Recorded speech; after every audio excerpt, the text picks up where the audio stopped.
Welcome to the Mongabay Newscast. I am your host, Mike DiGirolamo, bringing you the news and inspiration from nature's front line. I am filling in for your regular host, Mike Garecki, who is currently on leave but will return in several weeks. This week I spoke with journalist Judith Lewis Mernit and author Brett Scott about cryptocurrency, its environmental impacts, its purported use as a conservation funding mechanism, and the dependency of our financial systems on ecological ones. Brett Scott is the author of Cloudmoney, Cash, Cards, Crypto, and the War for Our Wallets. He is a former broker with a background in economic anthropology, and his work is featured in The Guardian, Wired, The Huffington Post, and CNN. Judith Lewis Mernit is an environmental and social justice reporter whose work has appeared in The Atlantic, High Country News, Audubon, and Sierra. Recently, she wrote a piece for Yale Environment 360 covering the outsized energy consumption of cryptocurrency mining, particularly for Bitcoin in the state of Texas. She covered the recent surge in energy prices in the state and how Bitcoin mining makes energy prices higher for the average consumer. Brett Scott spoke with me about the central proposition of blockchain technology and cryptocurrency, including NFTs, non-fungible tokens, and Bitcoin, and why they've generated so much buzz. He highlights the complications and contradictions of using blockchain technology for conservation finance, and what, if any, environmental or conservation benefits can come from them. Hi, Brett. Welcome to the Mongabay Newscast. Very good to be here. Thanks for getting me on. I'm pretty good today. It's very, very hot here in Berlin, but looking forward to the chat.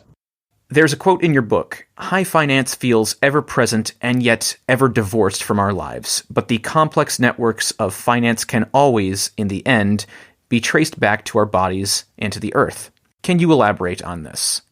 Yeah, absolutely. I mean, I come from an economic anthropology background. And, economic anthropology looks a lot at pre-capitalist societies. And one thing you see throughout, this is quite obvious actually, but throughout all human economies are basically based upon the same thing, which is human beings interacting with ecological systems. That applies to, hunter-gatherer societies right through to complex market societies. It's all based upon the same underlying concept of human beings having to use the natural world and ecological systems. And in our modern systems, we've reached such huge scaled systems, largely because we use very large monetary systems that hold together huge networks of people. And, and that often leads us to become quite disconnected from the underlying realities of our economy. We don't see where the things we buy come from or where the things we produce go to. But in the end, we're a kind of like a gigantic, interlocked, interdependent network who's dependent upon the earth, right? And actually, so the monetary system almost like acts as almost kind of like a nervous system holding together this whole complex. And the financial sector within that starts to look a lot like this kind of, ways to sort of steer activity in that underlying system. So, high finance gets very abstract. It looks very kind of disconnected, but in the end, it's always predicated upon human beings doing stuff on the ground, right? What we often see, though, in very large scale financial systems is that because they are so large scale, they can disconnect partially from the underlying reality of the planet. So they start to outstrip, they exploit resources. And in many ways, the way I would often describe the situation is if we're thinking about the financial system as a kind of like a nervous system in our economy, it is akin to a very disconnected and numb nervous system, but it's still very much connected to the human beings and ecological systems. What does this emergence and use of cryptocurrency mean then for this complex relationship between how we as humans exchange goods and services and our relationship with the earth and the environment? How does it change that? Well, it doesn't necessarily change that. To understand the crypto movements, you've got to sort of kind of look at them in the context of our overall economic system. So if you want to look at, for example, the US dollar system is like one massive monetary network, right? And the way I often describe the Bitcoin system is it's almost like it's a type of monetary parasite that uses the US dollar as a kind of host All right. So if you think about an ecosystem with, parasites are actually often very successful organisms within an ecosystem, right? And the Bitcoin system has a lot of this vibe to it. It kind of relies upon getting priced in the US dollar system before it has this usefulness as a kind of exchange medium. The technical term that I go into in the book about this is called counter trade. But basically, Bitcoin operates as a kind of like parasitic system. Bitcoiners don't like me saying that because it goes against the sort of self-image of the Bitcoin community, which they like to imagine there's some kind of apex predator in the monetary system, where they're going to take down the US dollar. But in reality, what's happened with the Bitcoin system is it's kind of operating as it rides on top of the existing monetary system, right? Now, whether you think that's profound or not kind of depends on who you are, but certainly it's provided some kind of interesting alternative paths for exchange, but it's still very much linked into the existing financial sector, right? It hasn't detached from that at all. Blockchain technology is a much broader concept than Bitcoin. So I also would sometimes make a distinction between those two fields. Bitcoin was obviously the first instantiation of blockchain technology, but obviously there's many people in the blockchain world who don't consider themselves Bitcoiners, for example. Can you elaborate on the distinction between the two? Yeah, so blockchain, in very sort of crude terms, is the underlying technology upon which Bitcoin would be based. So a blockchain system is essentially a means for large networks of strangers, people who don't know each other, to coordinate action between themselves without there being some overt central party by using a common set of rules, right, or protocol. Now, you can use that set of rules to, for example, issue a quasi-money-like token like Bitcoin. But you could also use it for something else. You could also use it, for example, to issue some kind of, digital artwork badge or like some sort of like quasi-equity share token or something like that. There's various things you can do with a blockchain network, right? So the underlying concept of blockchain and why people got very excited about it was never before in history has there been a technology that enables large-scale coordination between people who can't see each other, who don't know each other. All right. Historically, how we would do that, you'd rely on large institutions to mediate between people. If you're in a very small-scale society, you can have direct relationships with each other, right? You can do these sort of direct things. But if you're in a very large-scale society, they're often underpinned by huge institutions. Now, the blockchain world is basically sort of saying we can do large-scale coordination of people without the institutions. At least that's the sort of ideological claim. The reality is often more complex than that, but that's why it generated this excitement. And Bitcoin was the first version of that people were saying, hey, we can issue these tokens that will be some kind of like competitor to the dollar. We're using this technology. But since then, it's exploded. And it's also since then become very corporatized as well. There's lots of sort of companies who just sort of see that they can co-opt the technology in various ways. Can you explain why blockchain would be used by conservation groups or conservation NGOs? Yeah, sure. I mean, there's a lot of different branches here, and it's sort of maybe important to not sort of confuse them. In the first wave of blockchain technology were these cryptocurrency tokens, these sort of tokens you could just sort of move around, but nobody quite knew what they were, right?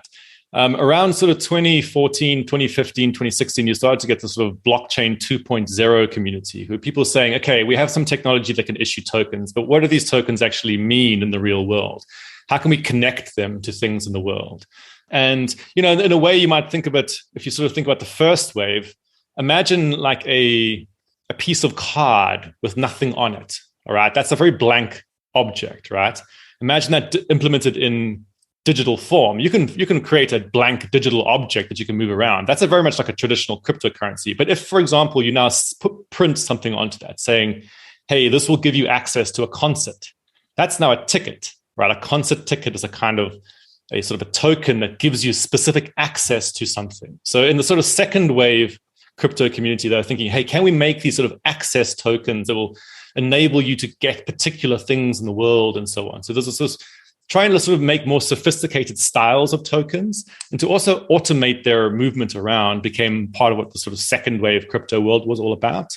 And that involved these like smart contracts and things. And then in the world of sort of, NGOs, they've started to think, hey, maybe we could get on board with this, and maybe there's some kind of possibilities here. And bear in mind, around 2015, 2016, there was huge amounts of hype.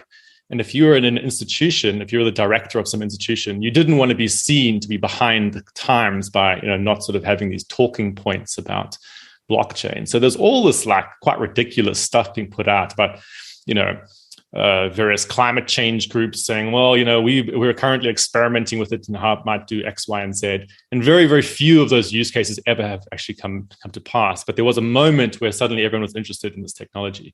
And bear in mind, if you're in the world of international development, where you're operating in quite sort of low-income environments that might have poor institutions, there was a practical element because some of these organizations were saying, hey, maybe in an environment where there's traditional institutions are weak, we could use this alternative institutional structure that might be slightly more robust in a, so for example, in a weak state.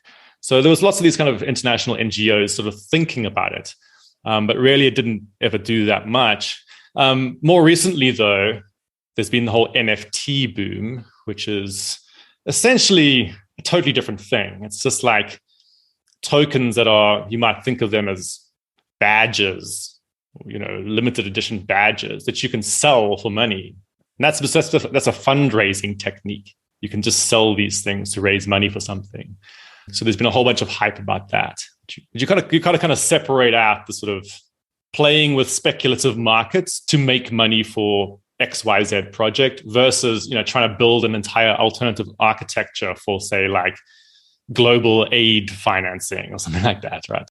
You provided input into investigations done by the UN Environment Program. Are you able to share with us what your input was and what these investigations found?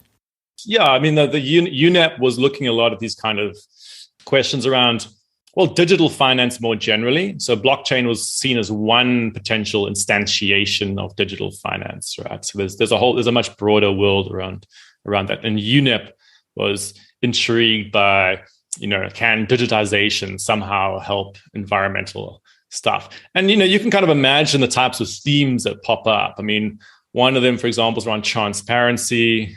If we somehow have a more robust digital infrastructure, can we improve transparency? And a lot of like fetishization of blockchain technology involved this sort of transparency aspects, because one aspect of blockchain tech is it's these sort of public ledger systems. So they're sort of publicly visible, right? And so if you're a person who's interested in transparency, there was a sort of something superficially appealing about blockchain. So you could say, well, maybe this will improve transparency. But really, like, transparency is a political issue mostly. It's like, do you have access to information or not, right? How you then publicly present that's a sort of slightly different question. But like, no amount of blockchain technology is going to improve transparency unless there's an actual underlying political system that will enable you to have that transparency. And then there's a sort of second wave of stuff in blockchain is all about the tracking of stuff. So tracking provenance and tracking the movement of goods through supply chains, because blockchain is essentially a technology for originally tracking the movement of tokens. All right. So there's this idea of like, if you can sort of fuse these tokens into things in the world, you might be able to sort of track these, for example, like diamonds around and stuff like that. But again, there's nothing sort of like unique about blockchain technology that necessarily somehow solves the underlying political issues in the countries. If you already have poor transparency in your supply chain, and I mean, the technological fix doesn't really do something. You need a political fix mostly. So a lot of the original critiques of blockchain technology were that it was a kind of techno fetishism. This idea you could go into quite sort of weak institutional settings and somehow dump a technology on top that was going to somehow solve it. But if you dump a technology into a weak institutional setting, it often just gets abused. So in terms of conservation funding, how realistic or viable of a solution is blockchain or NFTs? Well, I mean, again, it depends on what we're talking about. Let's say for NFTs is a particular case. So I was actually around in the sort of pre-NFT crypto world, and the original NFT, the intuition came from the arts community, actually. So historically, artists have this kind of like angst about, they want to be critical about the world, but they also depend upon rich patrons, right, and institutional funding. And so artists are always fascinated by, like, can we find alternative forms of funding for ourselves, especially digital artists who struggle to get exhibited in normal galleries and so on, right? So there's a lot of digital artists who are interested in, like, can we use this technology to sort of, kind of like make claims upon our artwork? Because traditionally digital art is very hard to sort of have property rights over, because basically it can just be easily copied. So they were always interested in this. In the early, around 2014, 2015, there were groups like Ascribe who were basically trying to, like, build this stuff. And later that became the NFT world, right? Which basically exploded in 2021 when people suddenly realized you could have these NFT tokens which sort of give you some loose ownership claim over some piece of digital art, and some notional ownership claim over a piece of art in the world. And then you could sort of sell this claim, right, and make money. And ideally you can make some speculative gains. And then a lot of groups sort of hopped onto that, saying, oh, we could use the speculative mania to issue our own NFTs and hopefully be able to, like, capitalize on that. And some people got on the right side of the NFT boom.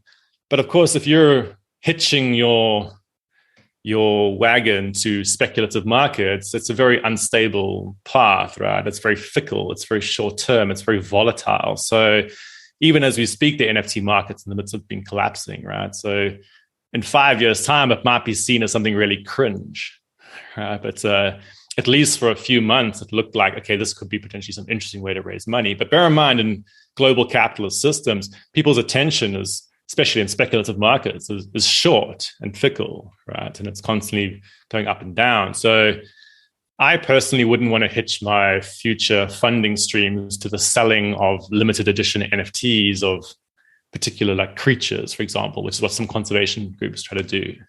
And what about the use of blockchain to record carbon credits? What are the proposed benefits of that and the potential cons? Yeah, well, bear in mind, look, a big of the sort of, like, proposition made by the crypto community is, one, sort of spreading control of a digital architecture more horizontally, right, rather than having it vested in a particular institution. So you can take anything that's currently vested in a particular institution. So, for example, the current carbon credit market, I haven't followed it for a while, but I'm guessing it's still the UNCCC or the sort of groups that have their certification processes and the various voluntary schemes that will also have certification processes, and then they issue you these credits if you can prove that you've hit certain targets. And it's quite centralized, and they probably have centralized databases to record that stuff. Now, you could hypothetically decentralize that and have these sort of carbon credit databases recorded in some sort of more decentralized fashion, but you still need some authority to sort of say, hey, we agree that you've done the thing you claim to have done. So a second aspect of the crypto world, which is something you find in the tech world more generally, is a desire to automate. So when you put those two things together, you get, like, distributed systems with high levels of automation. So a lot of the sort of carbon credit projects in crypto are basically saying, can we use remote sensing of satellites and hook them directly via smart contracts into some kind of decentralized infrastructure, which will automatically reward people when the satellite picks up that your field has sequestered carbon through new farming techniques or whatever the methodology is, right? And I mean, that's a sort of theoretical idea. Whether the technology actually can do that or not remains to be seen. But also the problem with automated systems is that they're quite rigid, right? A lot of the stuff involves human judgment a lot of the time in the world. The world's a complex place, and it's quite hard for automated systems to sort of judge when, you've managed to actually sequester carbon or not. And so a lot of the projects remain theoretical, but, there's groups like the Regen Network are trying to do stuff like that. And there's various attempts at sort of thinking about, decentralized automation, as it were. So, given the conflicting nature of how cryptocurrency and blockchain operates and the needs of conservation, does cryptocurrency or blockchain have a place in conservation funding? If anybody's asking themselves the question, is blockchain technology and cryptocurrency useful for the environmental world? I mean, there are so many different aspects in the crypto world that there's no singular answer to that question. All right. So one issue, for example, is Bitcoin is highly energy intensive and extremely inefficient in the use of energy. Okay, so that's one issue going on. A sort of second issue is, can you use speculation to make money to fund your regeneration project or conservation project? That's a sort of second thing. You could speculate on Bitcoin to make money for some conservation project, but Bitcoin has huge energy usage, so there's this conflict going on there. Then there's a sort of this broader question of broader crypto architecture has been used for decentralized automation of like carbon credit monitoring stuff, which is not really about the Bitcoin world. That's a sort of a separate thing, right? And there might be some kind of some stuff you can do there, but bear in mind the biggest critique that's often leveled against crypto thinking is this technology fetishism, this idea that somehow technology by itself has the answers to things, when really many of these questions are actually political issues, and there can be uses for having a decentralized architecture, but that by itself isn't going to solve any problems, right? And then again, a big thing in terms of talking about sort of global action is that, yes, de facto right now, to do some global action on climate change, you tend to need to operate through these institutional bodies who will say, this is the target for the country and this is what you've achieved and you haven't done this. You kind of need this global coordination. But really the sort of crypto world often rejects this big institutional style of action in favor of sort of peer-to-peer action. But the problem with peer-to-peer action is that none of the institutions recognize it. So I, for example, could use some crypto architecture to implement my own carbon credits, but the UN's not going to recognize those, right? So there's a lot of these kind of like aspirational projects in crypto that will never get recognized by institutions. And yeah, so there's a bunch of issues there. But it's important to recognize that there's also there's lots of profit in the pretense of usefulness in crypto. So a lot of these projects actually don't ever assume they're going to succeed, but they can certainly raise a bunch of money by issuing tokens in the short term to then sort of experiment with stuff. So there's a lot of cynicism in the crypto world where people will sort of claim to be doing something empowering, but really they raise a bunch of money, work on the project for a couple of years, and then just like ditch it. All right. So there's a lot of that going on as well. One of the most concerning aspects in the Bitcoin world right now is that there's a huge PR problem with Bitcoin's extreme energy usage, right? It has an extremely deliberately inefficient structure. And a big thing that the sort of Bitcoin intelligentsia are currently trying to do is to sort of do greenwashing, where they're trying to claim that actually the extreme energy usage of Bitcoin is somehow good for the planet, right? By saying, well, it will incentivize the increased use of renewable energy and balance the grid. And there's a huge amount that's currently being pumped up by the Bitcoin industry, this type of greenwashing, saying, actually, you think our high energy usage is bad. Actually, it's very, very good. Sort of conceptually equivalent to, for example, a building developer saying, if we make our buildings deliberately high energy intensive, it'll be good for the environment because it'll spur the demand of renewable energy. Right. So it has this very sort of counterintuitive feel to it, but there's lots of people who are buying into this idea, and it's quite dangerous.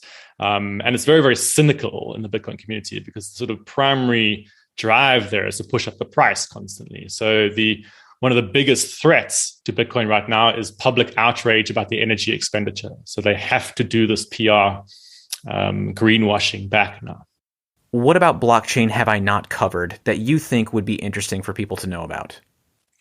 There are many alternative economic models which actually have the effect of having better environmental outcomes. So, for example, cooperatives and local currency systems and things like that, which actually will reduce the scale of a particular economic activity to a local area, or they might improve the sort of ownership structure. And so there's actually a lot of interesting experimentation going on in the crypto world, sort of post Bitcoin and post these more sort of destructive systems, where people are thinking, can we form more equitable economic systems? And there's interesting experiments there, and those actually might have a sort of side effect of having being more embedded in sort of ecological systems and so on. So in some ways, It's a bit like this distinction between, if you hang out in these crypto conferences, there'll always be these panels of, blockchain for social good or blockchain for environmentalism, right?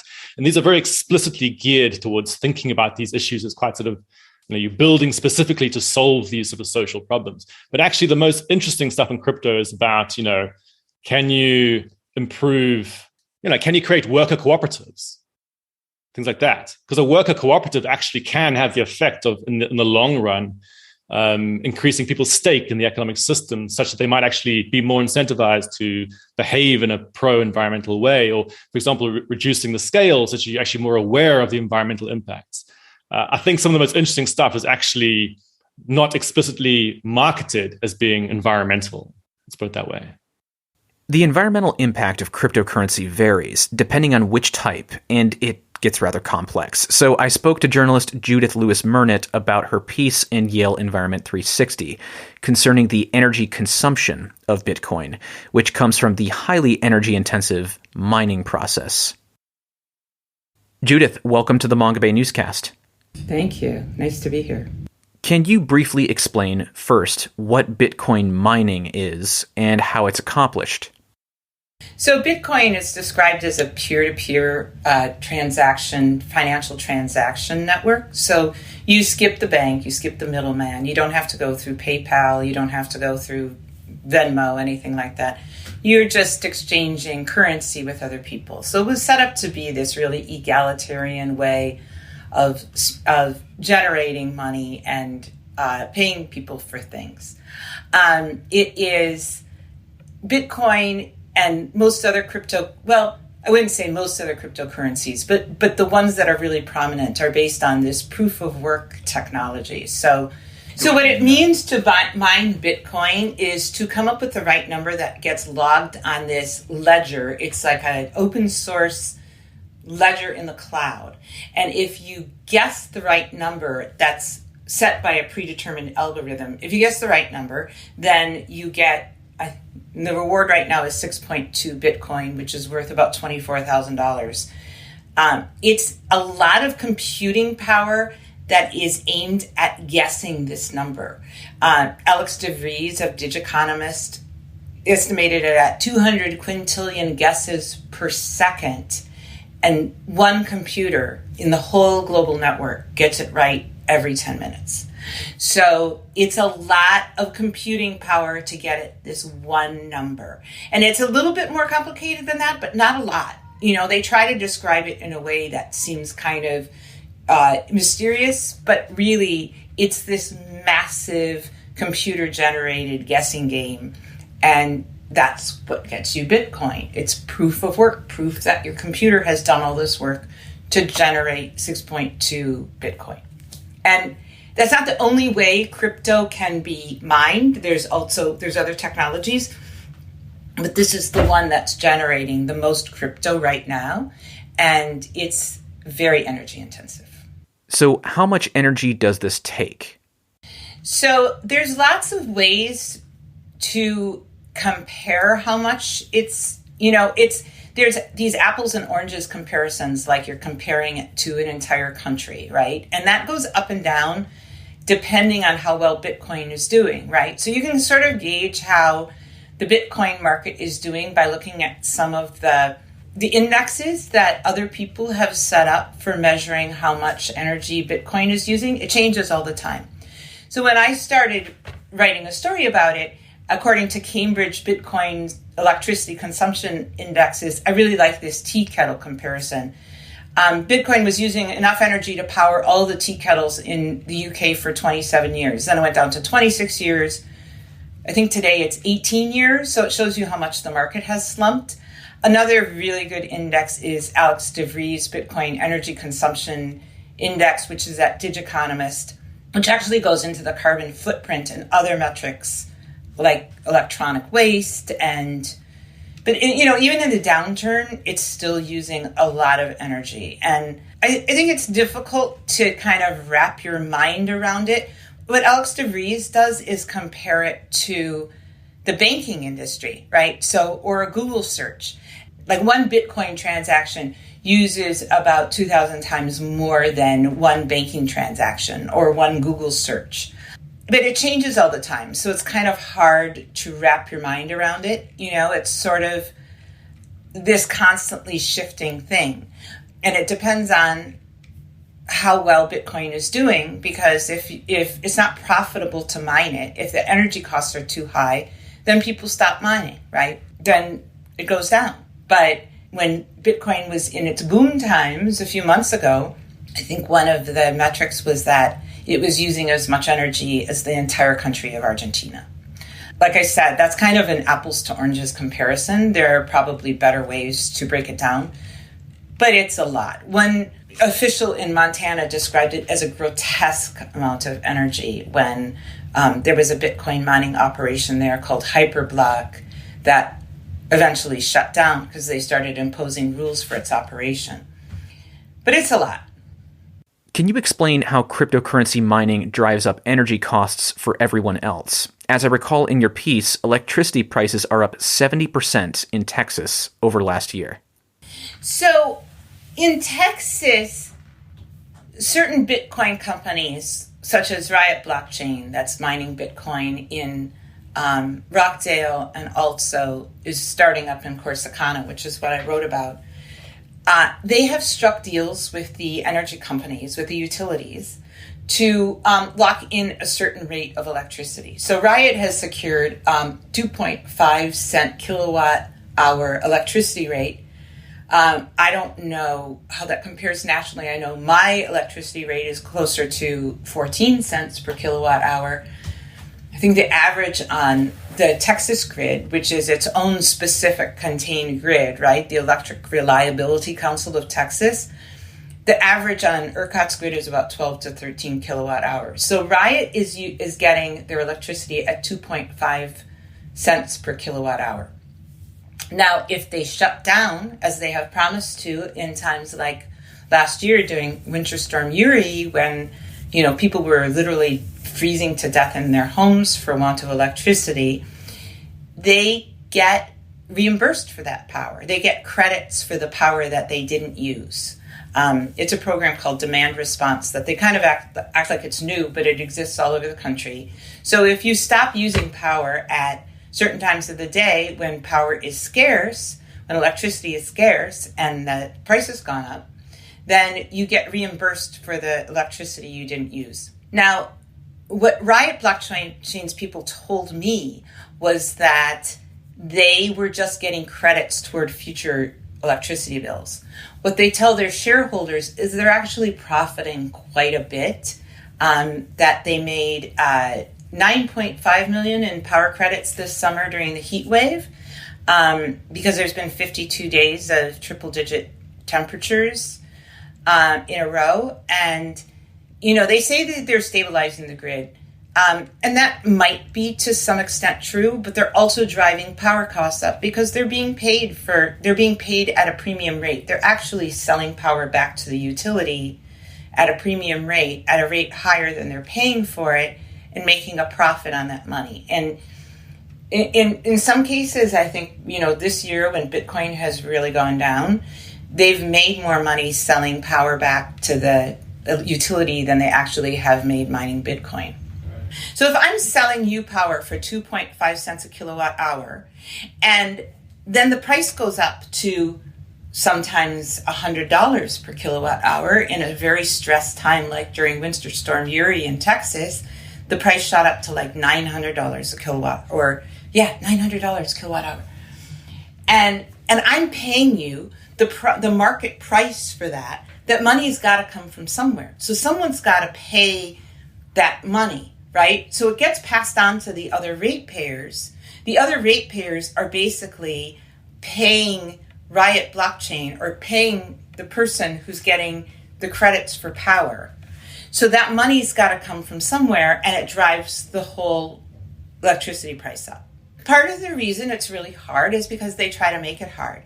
And this is something that I've come to understand the more I look at Bitcoin, the more I look at cryptocurrencies, is that they try to make it jargon-filled and complicated So the ordinary person is mystified by it. And they've sold that. Bitcoin has sort of sold themselves on that. This idea of like diamond hands. You hang on to it until you can cash in big. Or, just stick with it because what was the Matt Damon commercial? Like, fortune favors the brave, right? But really, when you start looking at it, it's kind of simple and it's kind of frightening in a way that these Bitcoin companies can make these deals with utilities to lock in this 2.5 cent per kilowatt hour rate. And then when they shut down, get credits or reimbursements for power at the spot price, which can be very, very high in Texas.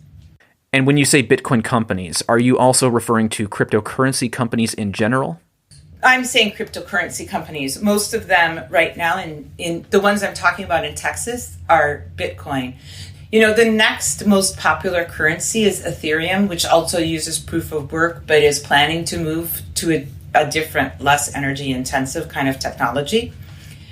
And they are, I think, 1/100th the value of Bitcoin, is by far the most popular and the most robust of all the cryptocurrencies that's currently circulating, even despite the crash. I think Bitcoin is like at 18,000 right now, and Ethereum's at, a couple thousand. Yeah, it's at 1,900. How did it come to be that Texas is home to a quarter of all crypto mining businesses in the world? So China was the big market before. China was mining, I think, 40% of all Bitcoin worldwide. I'm not sure if that's the exact statistic, but China was mining, as compared to other countries. There's a couple of other countries that have or still mine Bitcoin. But China was the big one, and China kicked the Bitcoin miners out. China kicked the cryptocurrency miners out, basically, because they say they weren't able to meet their climate goals. It was also partly because a country like China doesn't want a peer-to-peer currency. They don't want a currency that can avoid all the regulation. So when Bitcoin left China, it came to the United States, and it was looking for places where it could get cheap power. And it was also looking for places where the temperatures were relatively cool, because Bitcoin has to be, or crypto mining, these crypto mining computers run very hot. And if you're in a hot climate already, you have to also spend money on cooling them. They tried a few places like Montana and upstate New York, and found it wasn't really as easy as they thought it was, although they're still running in those places. But Texas really welcomed the Bitcoin mining business with open arms. Texas has, Senator Ted Cruz has said that cryptocurrency mining will help stabilize the grid. Governor Greg Abbott wanted to make Texas the cryptocurrency mining capital of the world. They've really struck a lot of deals with them. And there's a lot of empty space in Texas. These mining facilities are huge. When you see pictures of them, they take up so much space. And they also were looking for cheap power, which Texas offered them. Texas offered them dirt cheap power to come into their state. So those are the two biggest reasons, that sort of the absence of regulation in Texas, and the fact that Texas has its own grid that's separate from the federal grid, and also because the Texas regulators and Texas politicians offered crypto mining companies a really good deal on power. I read that some crypto companies are actually buying fossil fuel power plants to power their mining. But even if they were banned from doing this, wouldn't they still be tapping into renewable energy? Right. Well, so there's a couple of things about that. I mean, one is in Montana, they passed an ordinance that said they had to provide their own renewable energy. But if we're looking to transition our entire grid to renewable energy, I think there's probably better things to do with that renewable energy than mine for cryptocurrency. But really, that's happening a lot less than mothballed or soon-to-be mothballed coal plants are starting up again. There's one in Montana that environmentalists have just been waiting for it to die for a long time, and thinking, it was going pretty well. They were dying for customers. They weren't, the coal plant wasn't doing well financially and it was on its way to shutting down, a Bitcoin operation came in and started using that coal-fired power, and now it's up and running again. In upstate New York, there was a coal plant in the Finger Lakes region that shut down, and a Bitcoin mining company up there, it's called the Greenidge Power Station, fired it up, put their whole Bitcoin mining operation in the power plant, and is now running it on natural gas, which, as we know, emits less carbon than coal, but is still very bad for the climate. And there's a place in Kentucky where the Bitcoin operations have all planted themselves around a large complex of coal plants. And those coal plants are running a lot hotter and faster and full time because they have customers. So it really is disastrous for the climate. Another thing Alex DeVries on Digiconomist has is the carbon footprint of Bitcoin, and it's huge. They're not using as much renewable energy as they want you to think. There's a lot of places where it's bringing back coal. So it could also be taking renewable energy from homes that otherwise could be using it. Well, potentially, yeah. I mean, you could say that, like, in California midday, we have more solar power than we need. So maybe you could bring Bitcoin into California and use up that solar power. But ideally, we would be using it for other things. We would be, for instance, developing battery power. In Texas, they had a goal of supplying a certain amount of energy from batteries that were fed by renewable energy. They've totally fallen down on that goal, and they've only actually built out half the battery power that they intended to because they don't have the renewable energy anymore to put into that battery storage. So it would probably be a lot better to work on battery storage than to use that renewable energy for mining Bitcoin. What is proof of stake mining? Is it more environmentally friendly? If so, and if most cryptocurrencies use proof of stake, why is cryptocurrency still so environmentally damaging? Yeah, well, proof of stake is more complicated. And, Bitcoin mining originally began with just like, ordinary person in their basement with some high-powered computers that could go looking for this number. As it became more and more popular and more people were guessing at the guessing game, that's when it got intense.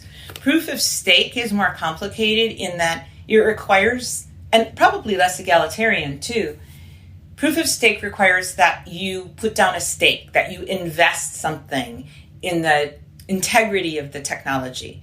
So the whole issue with currency is ascertaining that it's worth something, right? So like the US used to have the gold standard. Now we have a currency market. We have the Federal Reserve or whatever. We have ways of saying, yes, this dollar means something. Proof of work is a way of saying, yes, this Bitcoin means something because all these computers put all this work into guessing at that number. Proof of stake is saying, I have a stake in this, so I want to verify correctly that this number is the right number. So the proof of stake network, the Ethereum network, picks a person who has invested in the currency and says, you get to sign off on whether this is worthwhile and whether you verify this number on the blockchain. And if you verify it wrong, then you're out. You lose your investment. You lose the currency that you put in. You lose the investment you put in. So you have a stake in verifying that the currency is worth something, that an Ethereum coin is worth something. People have to put in a certain amount of money. It's like $40,000 in US dollars. And that means that you have a stake in the outcome and a stake in the integrity of the currency. And you verify it on the blockchain. But if I remember correctly, Bitcoin doesn't use proof of stake. Why doesn't it? Well, because it's more complicated, and I think that Ethereum is having a lot of trouble now transitioning from proof of work to proof of stake because all of these people have invested in all these ant miners, have invested in all of this really complicated machinery. They've built out all these structures to house all of these high-powered computers, and to just all of a sudden say, I'm sorry, you guys, this isn't worth anything anymore. All your computers that we were using to mine Ethereum in your basements, they're no good anymore because we're going to move to this proof of stake. So are you going to give us $40,000 to participate, or you're just going to drop out? And there's a lot of Ethereum miners around the world who have been working these kind of small bore operations that are very upset about Ethereum's transition to proof of stake, because it means their investment is no good. Given all the environmental complications with blockchain technology, does it seem practical to you to be using it to fund conservation? Well, I think that cryptocurrencies right now are such a mess, and they're looking for government regulation to help them with a currency that's supposed to have nothing to do with the government. Currency that's supposed to be independent of all the regulators is now looking for regulators and laws to help them. I think it's kind of a wreck, and until it sorts itself out and until there is a way to produce it without wrecking the environment, which it is undoubtedly doing, and it is undoubtedly driving up carbon emissions, I think it's a little bit hypocritical to say that you're going to fund conservation with cryptocurrency or even with NFTs. I think it makes sense to use blockchain to verify. Blockchain is an open, digital ledger. I think it makes sense to use blockchain to verify how money is being spent. To fund conservation with Bitcoin, especially with proof of stake, just seems really hypocritical to me. And I think, somebody in your story said, most crypto people have a hammer and they're looking for nails to bash. And this is true. Cryptocurrency people are looking for things to do with their money, and you can't just use Bitcoin anywhere. You can't just use Ether anywhere. There are places that take it and places that don't. So if you're looking for a place to spend your money, you can say, hey, we're going to fund conservation with Bitcoin or with Ethereum. I don't think that is the best way to fund conservation, frankly, and I don't think that's really a good fit. I think, in Texas, they started installing ATMs that spit out Bitcoin in the HEB supermarkets, and it was fine while Bitcoin was doing great. You could buy a lot of groceries with your Bitcoin. Right now, you can't buy so much because Bitcoin has crashed, and it's extremely unstable currency that is very hard to figure out why it's not a pyramid scheme. It's a speculative currency. So I think if you're funding something you really care about with a speculative currency, you're asking for trouble in a lot of ways, because when the bottom falls out, what happens to your conservation funding? If you're interested to read Brett's book, Cloudmoney, links for where you can get a copy are provided in the show notes. And also make sure to check out Judith Lewis Mernit's coverage of Bitcoin energy consumption in Yale E360, also linked in the show notes. If you enjoy the Mongabay Newscast, we ask that you please help spread the word by telling a friend. That is the best way to help expand our reach and keep growing. And another way to help is by becoming a monthly sponsor via our Patreon page at patreon.com/Mongabay.